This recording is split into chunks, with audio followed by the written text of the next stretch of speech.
কম্পেনসেশনের কথা বলা হয়েছে সেটা আমি অস্বীকার করছি। তার পরিবর্তে আমার বাবার নামে একটা ওয়ার্ল্ড ক্লাস স্কুল বানানো হোক আমাদের রাজ্যের মধ্যে, যেখানে একটা পুরো দেশের মধ্যে এই আন্দোলনের শুরু হবে যে এবার এডুকেশন সিস্টেম আস্তে আস্তে শুধরাবে।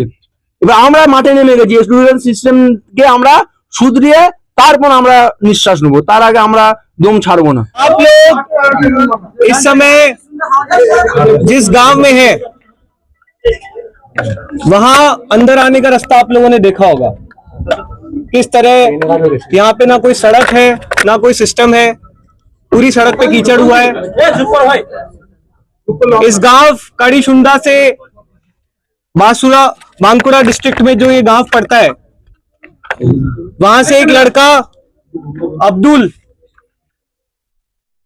18 जुलाई को जंतर मंतर के लिए निकला था, इस उम्मीद में कि आज देश में पहली बार शिक्षा की बात हो रही है। अब्दुल जंतर मंतर पर जब तक धर्मेंद्र प्रधान का इस्तीफा नहीं हुआ तब तक मौजूद रहा,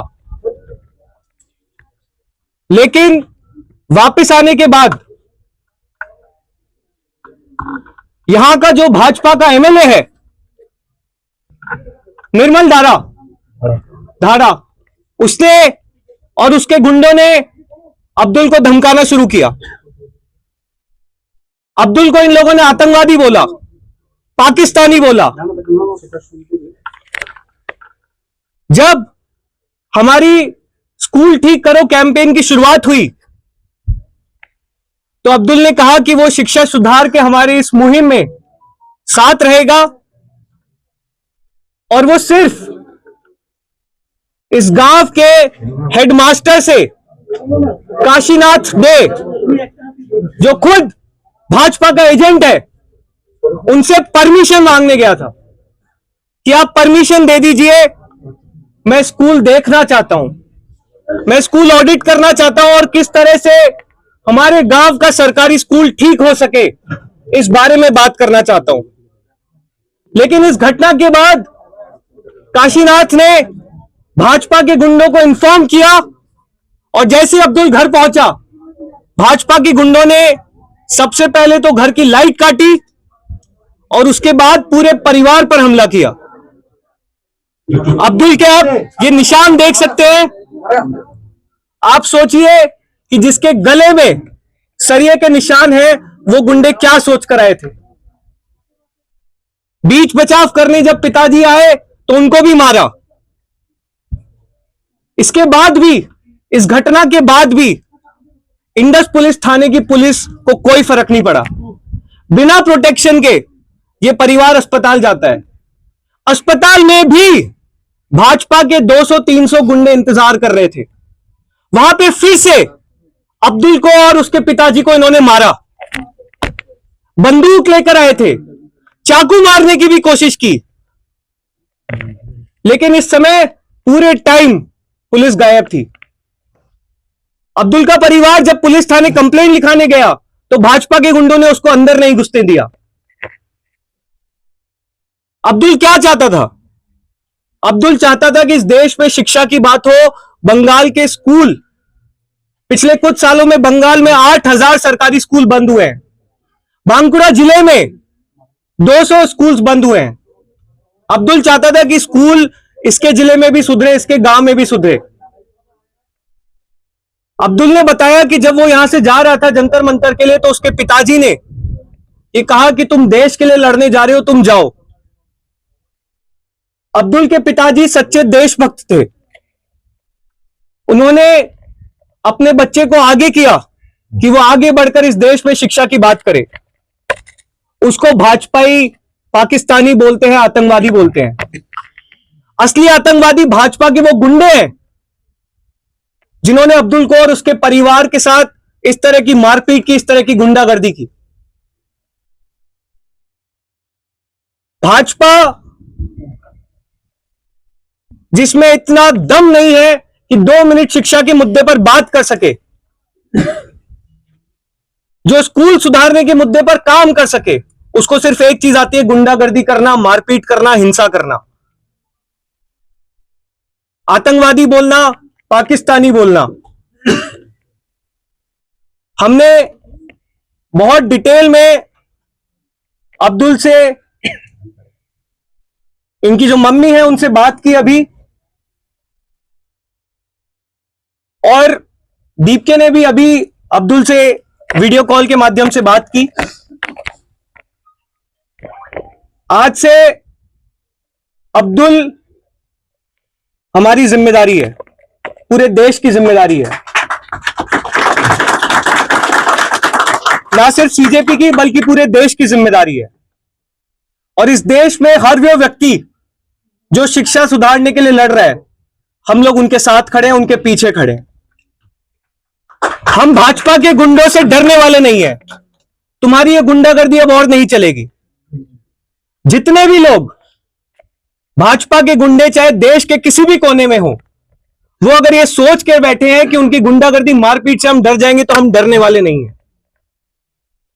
हम वोट मांगने तो नहीं आए थे, अब्दुल वोट मांगने तो नहीं गया था, अब्दुल स्कूल ठीक कराने की बात करने गया था। ये इतने बेशरम लोग हैं कि घटना के 2 दिन बाद जब उनको पता पड़ा कि हम लोग अब्दुल से मिलने आ रहे हैं, तो इन्होंने उसी स्कूल को चमका दिया। क्या ये काम सरकार पहले नहीं कर सकती थी? क्या ये स्कूल पहले नहीं सुधारा जा सकता था? लेकिन स्कूल सुधारने की बजाय भाजपा ने गुंडे भेजना ज्यादा ठीक समझा। हम इन लोगों से डरने वाले नहीं है, ये हम बता दे रहे हैं। प्रियंका जी, बहुत डिटेल में अभी हमारे परिवार से बात हुई है। हम बंगाल सरकार से 4 मांग इस समय रख रहे हैं। सबसे पहली चीज, एफआईआर में अभी भी लगभग 10 के आसपास अनआइडेंटिफाइड गुंडे हैं, जिनका किसी भी प्रकार की डिटेल पुलिस द्वारा ली नहीं गई है और वो पूरी तरह से गायब है। हम बंगाल सरकार से मांग करते हैं कि इन सभी गुंडों को अगले 10 दिन में गिरफ्तार करके जेल भेजा जाए और सभी धाराएं जो इन गुंडों पर लगती हैं वो धाराएं लगाई जाए। जिस तरह का बर्ताव अब्दुल और उसके परिवार के साथ अस्पताल में हुआ, पुलिस थाने में हुआ, उसमें बहुत साफ होता है कि इस पूरे मामले में कहीं ना कहीं इंदस पुलिस थाने का भाजपा के गुंडों को संरक्षण था। तो हम ये मांग करते हैं कि पुलिस थाने में जितने भी पुलिसकर्मी हैं, उनका इस घटना में किस तरह का रोल था, उसकी एक इंडिपेंडेंट कोर्ट मैंडेटेड कमिटी के साथ जांच कराई जाए। हम ये भी मांग करते हैं कि जब तक किसी भी प्रकार का परिवार को सिक्योरिटी थ्रेट रहे, तब तक राउंड द क्लॉक अब्दुल के परिवार को पुलिस प्रोटेक्शन मिलनी चाहिए। हम लोगों ने परिवार से कॉम्पनसेशन को लेकर भी बात की, लेकिन परिवार ने कॉम्पनसेशन लेने से मना किया है। और उनकी क्या मांग है, मैं चाहता हूं कि अब्दुल खुद आप लोगों को बताए कि कॉम्पनसेशन की जगह अब्दुल और उसका परिवार क्या चाहता है। तो अभी जो मेरा पिताजी थे, पहले हिंदी फिर बांग्ला कर देंगे। मेरे जो पिताजी थे वो चल बसे, सभी को पता है। तो अभी जो कंपनसेशन की बात की भैया ने बात की है, कंपनसेशन लेके कितना देर चलेगा? हम लोग ये किस लिए कर रहे थे? स्कूल ठीक करने के लिए, देश का जो एजुकेशन सिस्टम है उसको सुधारने के लिए कर रहे हैं। तो मैं चाहता हूं कंपनसेशन के बदले एक गवर्नमेंट जो है एक मतलब वर्ल्ड क्लास एक आपका स्कूल बना के दिखाए, वो मेरे पापा के नाम पे हो। আমি যে কম্পেনসেশনের কথা বলা হয়েছে সেটা আমি অস্বীকার করছি। তার পরিবর্তে আমার বাবার নামে একটা ওয়ার্ল্ড ক্লাস স্কুল বানানো হোক আমাদের রাজ্যের মধ্যে, যেখানে একটা পুরো দেশের মধ্যে এই আন্দোলনের শুরু হবে যে এবার এডুকেশন সিস্টেম আস্তে আস্তে শুধরাবে। এবার আমরা মাঠে নেমে গেছি, এডুকেশন সিস্টেমকে আমরা শুধরিয়ে তারপর আমরা নিঃশ্বাস নেবো, তার আগে আমরা দম ছাড়বো না। हम लोग अब्दुल का और उसके परिवार का दिल बहुत बड़ा है। बंगाल सरकार में अगर थोड़ी सी भी शर्म बची है तो हमें उम्मीद है कि माफिक साहब के नाम पर, अब्दुल के पिताजी के नाम पर बंगाल सरकार एक सरकारी स्कूल बनाएगी।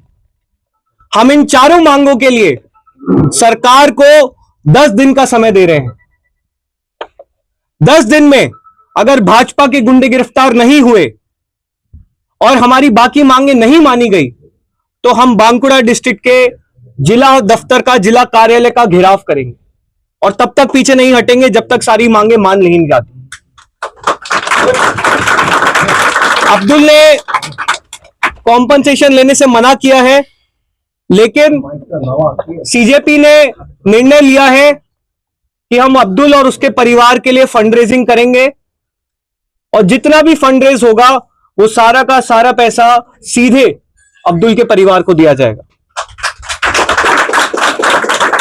एक बार फिर से भाजपा के गुंडे, चाहे वो राजस्थान की बात हो चाहे बंगाल की बात हो, ये लोग अपनी गुंडागर्दी से बाज नहीं आने वाले।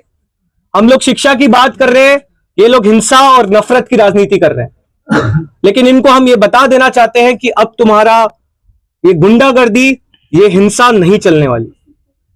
अब इस देश में शिक्षा की बात होगी, इस देश में मुद्दे की बात होगी और हम किसी से डरने वाले नहीं। अब्दुल इसके बाद फिर से स्कूल ठीक करो कैंपेन को लीड करेगा और इस बार ना सिर्फ बांकुड़ा डिस्ट्रिक्ट बल्कि पूरे बंगाल में अब्दुल और उसकी टीम घूमेगी और स्कूल ठीक कराने के लिए सरकार से बात करेगी। आप लोगों के अगर कुछ सवाल है तो हम लोग ले सकते हैं। पुलिस की अभी तक जो कार्रवाई, इसमें कुछ गिरफ्तार किया गया, कुछ को आइडेंटिफाई नहीं कर पाया गया, ऐसा पुलिस का दावा है। ये जो 8 गिरफ्तार हुआ उसमें भाजपा का लीडर शामिल है, तो इसमें मतलब क्या लगता है आपको? नहीं, देखिए, जिस तरह से अस्पताल में भी पुलिस की तरफ से पूरा उन गुंडों को संरक्षण था, यहां से भी जब मारपीट हुई उसके बाद इसका परिवार बिना किसी पुलिस प्रोटेक्शन के अस्पताल तक गए हैं, वहां पे वापस मारपीट हुई है, पुलिस थाने में परिवार को नहीं घुसने दिया गया बहुत देर तक। तो ये बहुत क्लियरली बताता है कि इंडस पुलिस थाना भाजपा के गुंडों के साथ मिला हुआ था और वो चाहता था कि अब्दुल को और उसके परिवार के साथ हिंसा हो, इसके परिवार को मार दिया जाए। अभी भी बहुत सारे ऐसे लोग हैं जो अब्दुल ने, उनकी मदर ने आइडेंटिफाई किए हैं, जिनको अभी तक पुलिस ने गिरफ्तार नहीं किया है। हम पुलिस को, बंगाल पुलिस को 10 दिन का समय दे रहे हैं, उसके बाद हम जिला कार्यालय का घेराव करेंगे। दादा, शुभेंदु अधिकारी तो कह रहे हैं कि जो भी हो इसमें संलिप्त है उन पर कार्रवाई की जाएगी। भरोसा है कि शुभेंदु अधिकारी जी? नहीं, देखिए, 10 दिन में देख लेंगे, नहीं होगा तो फिर हम देख लेंगे, फिर बंगाल के सारे कॉकरोचेस इकट्ठा होंगे। इन लोगों को लग रहा है कि डरा धमका कर ये हमको शांत कर देंगे। हम इनके डर से डरने वाले नहीं हैं, इनकी हिंसा से डरने वाले नहीं हैं। बंगाल का एक एक व्यक्ति जिसका शिक्षा से सरोकार है, मैं आप लोगों से रिक्वेस्ट करता हूं कि अपने आसपास के सरकारी स्कूलों को विजिट कीजिए, डरिए मत। इन लोगों से हमें डरना नहीं है। हम सब लोग पूरे देश भर के कॉकरोचेस से हम ये आह्वान करते हैं कि आप लोग शिक्षा की लड़ाई लड़ रहे हो, आपको इनके गुंडों से डरने की जरूरत है।